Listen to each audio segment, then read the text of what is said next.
من و سلوہ، جس کے بارے میں ہم جانتے ہیں کہ یہ بنی اسرائیل پر غذا آسمان سے اترتا تھا، تو یہ کس طرح غذا تھا ہم یہ نہیں جانتے، اور بنی اسرائیل کے ساتھ کیا ہوا اور یہ کیوں بنی اسرائیل پر اتارا گیا.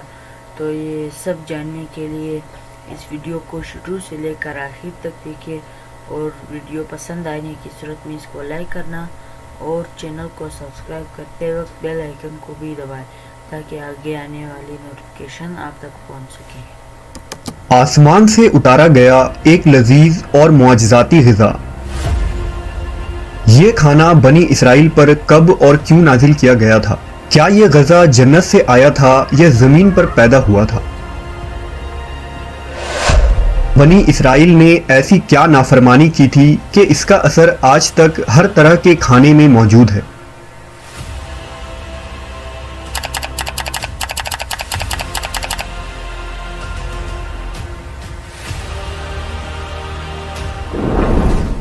جب اللہ نے قوم بنی اسرائیل کو مصر سے نکالا اور انہیں فرعون سے نجات دے دی، تو بنی اسرائیل نے حضرت موسیٰ علیہ السلام کی رہنمائی میں بحر احمر کو پار کیا اور فرعون اپنے لشکر سمیت سمندر میں غرق ہو گیا.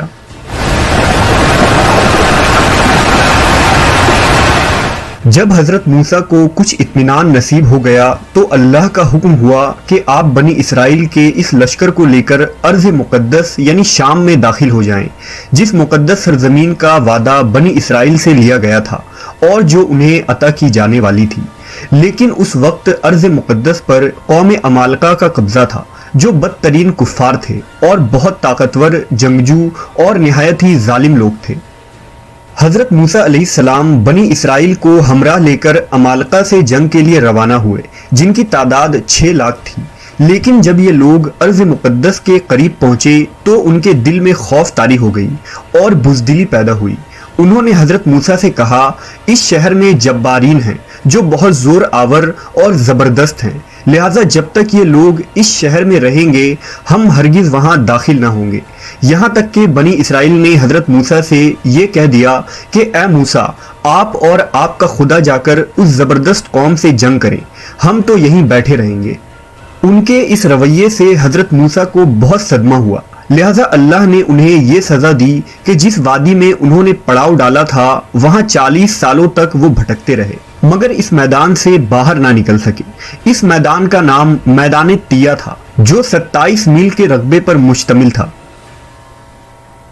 روایت ہے کہ بنی اسرائیل کے لوگ سامان اٹھا کر سارا دن چلنے کے بعد رات ایک جگہ پر پہنچتے اور جب صبح ہوتی تو وہ وہیں موجود ہوتے جہاں سے وہ چلے تھے. لہٰذا اب بنی اسرائیل اس میدان میں پھنس چکے تھے اور ایک ہفتے میں سب کا سامان ختم ہو گیا تو ساری کی ساری قوم توبہ و استغفار کرنے لگی اور معافیاں مانگنے لگی.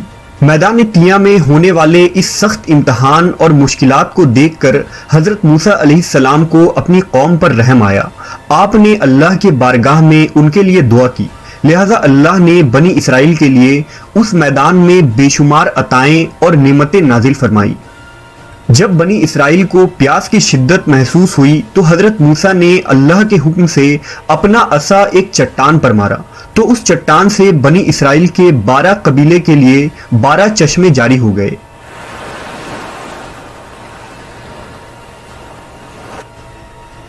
چونکہ یہ وادی وسیع میدان پر پھیلا تھا، وہاں سر چھپانے کے لیے کوئی جگہ نہ تھی اور دن کے وقت سورج کی دھوپ اور تپش سے بنی اسرائیل بدحال ہو جاتے تھے. لہٰذا دھوپ سے بچاؤ کے لیے ایک بہت بڑا سفید بادل سارا دن بنی اسرائیل کے لوگوں کے لیے سایہ کرتا تھا. اس کے علاوہ رات میں میدان کے بیچوں بیچ ایک چمکدار ستون اترتا تھا جس کی روشنی میں وہ لوگ کام کاج کرتے. اس کے علاوہ بھی اللہ نے ان پر بہت سی عنایتیں کی تھی. انہی عنایتوں اور نعمتوں میں ایک نعمت من و سلوہ تھا. دراصل اللہ نے ان لوگوں کے کھانے کے لیے آسمان سے 2 قسم کے غذا اتارے تھے، ایک کا نام من اور دوسرا کا نام سلوہ تھا. من شہد جیسی میٹھی غذا تھی. انجیل کے کتاب خروج میں لکھا ہے کہ جب وہ شبنم سوکھ گئی تو انہوں نے دیکھا کہ میدان میں چھوٹی چھوٹی گول چیز پڑی ہے جیسا کہ پالے کے دانے ہوتے ہیں. بنی اسرائیل اسے دیکھ کر کہنے لگے، من یعنی یہ کیا ہے؟ تب موسیٰ نے ان سے کہا کہ یہ وہی غذا ہے جو خداوند خدا نے تمہیں کھانے کو دی ہے، اور اس نے تجھ کو پہلے آزمائش میں ڈالا اور تجھے بھوکا رکھا، پھر وہ من جسے تو اور تیرے باپ دادا بھی نہ جانتے تھے تجھے کھلایا، تاکہ تجھ کو سکھائے کہ انسان صرف روٹی پر ہی زندہ نہیں رہتا۔ من دراصل ایک شبنمی گوند تھا جس کا ذائقہ شہد جیسا تھا۔ یہ گوند وہاں کے پیڑ پودوں کے پتوں پر جمع ہو جاتا تھا اور بنی اسرائیل روز اسے صبح سویرے جمع کر کے کھا لیتے، جو ہر شخص کے لیے تقریباً 4 کلو اترتی تھی۔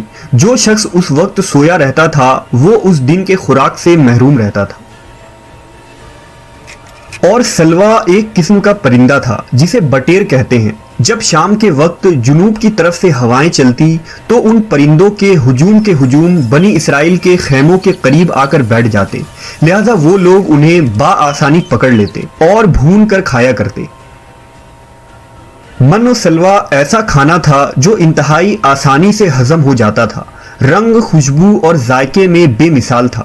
اس کے علاوہ بنی اسرائیل پر اللہ کی طرف سے یہ معجزہ ہوا کہ ان کے بال اور ناخن بڑے نہیں ہوتے تھے، نہ کپڑے پھٹتے نہ ہی میلے ہوتے، اور جن بچوں کی بھی پیدائش ہوتی ان کے جسم پر قدرتی لباس ہوتا جو جسم کے ساتھ بڑا ہوتا جاتا تھا۔ اس طرح اس وادی تیہ میں بنی اسرائیل من و سلوا اور ان چشموں کے سہارے ایک بہترین زندگی گزار رہے تھے۔ حضرت موسیٰ علیہ السلام کا یہ حکم تھا کہ روزانہ تم لوگ من و سلوا کو کھا لیا کرو اور کل کے لیے ہرگز اس کا ذخیرہ نہ کرنا، مگر بعض لوگوں کو یہ ڈر لگنے لگا کہ اگر کسی دن من و سلوا نہ اترا تو ہم لوگ اس چٹیل میدان میں بھوکے مر جائیں گے۔ چنانچہ ان لوگوں نے من و سلوا میں سے کچھ چھپا کر کل کے لیے رکھ لیا، لہذا نبی کی نافرمانی کرنے پر ایسی نحوست پھیل گئی کہ جو کچھ لوگوں نے کل کے لیے جمع کیا تھا وہ سب سڑ گیا اور آئندہ کے لیے اس کا اترنا بھی بند ہو گیا۔ لہذا احادیث مبارکہ میں رسول اللہ صلی اللہ علیہ وسلم نے ارشاد فرمایا ہے کہ بنی اسرائیل نہ ہوتے تو نہ کھانا کبھی خراب ہوتا اور نہ گوشت سڑتا۔ کھانے کا خراب ہونا اور گوشت کا سڑنا اسی تاریخ سے شروع ہوا، ورنہ اس سے پہلے نہ کھانا بگڑتا تھا اور نہ گوشت سڑتا تھا۔ دنیا کے مختلف قوموں اور مذہبوں میں بھی آسمان سے اترنے والے غذاؤں کا ذکر ملتا ہے۔ بدھ مت کے روایتوں کے مطابق جب دنیا کا ایک چکر ختم ہو جاتا ہے تو آسمان سے غذا برسنے لگتی ہے۔ اسی طرح ہندو مذہب کے پران رگ وید اور اتھرو وید میں بھی بادلوں سے شہد برسنے کا ذکر ملتا ہے، اور قدیم یونانیوں کے یہاں بھی ایک ایسی آسمانی غذا کا ذکر ملتا ہے جس کا ذائقہ شہد جیسا تھا۔ یہی شہد جب دریاؤں پر برستا تو ان کا رنگ دودھ کی طرح سفید ہو جاتا۔ ہم نے دیکھا کہ خدائے برحق نے بنی اسرائیل کے نجات کے لیے سمندر کو چیر کر راستہ پیدا کر دیا، وادی تیہ میں ان کے لیے بادل کا سایہ بھیجا، ان کے پینے کے خاطر چٹیل اور بنجر میدان میں چشمے جاری کیے، اور کھانے کے لیے آسمان سے من و سلوا بھی نازل کیا۔ لیکن ان تمام نعمتوں اور راحتوں کے ملنے کے باوجود بنی اسرائیل کے سرکش لوگوں نے اللہ پر توکل نہ کیا۔ انہوں نے خدا کے معجزات کو اپنے آنکھوں سے دیکھا تھا، لیکن اس کے باوجود انہوں نے کھانے کو اگلے دن کے لیے جمع کرنا شروع کر دیا۔ بالکل اسی طرح جب ہم کسی مصیبت اور پریشانی میں پھنسے ہوتے ہیں تو ہم یہ یاد نہیں رکھ پاتے کہ اللہ نے اس سے پہلے ہمارے لیے کیا کیا اور ہمیں کتنی نعمتیں عطا کی تھی۔ ہم صرف یہ دیکھتے ہیں کہ اس وقت ہم اتنی بڑی مصیبت میں پھنسے ہیں۔ مشکلیں چاہے کتنی ہی بڑی کیوں نہ ہو، یہ یاد رکھنی چاہیے کہ ان مشکلوں سے بھی بڑا ہمارا پروردگار ہے جس کے لیے کچھ بھی ناممکن نہیں۔ اسی طرح رزق کے خاطر ہمیں آنے والے دنوں کی فکر کرنے کی ضرورت نہیں، کیونکہ خداوند پر بھروسہ رکھنے والوں کو وہ غیب سے رزق عطا کرتا ہے۔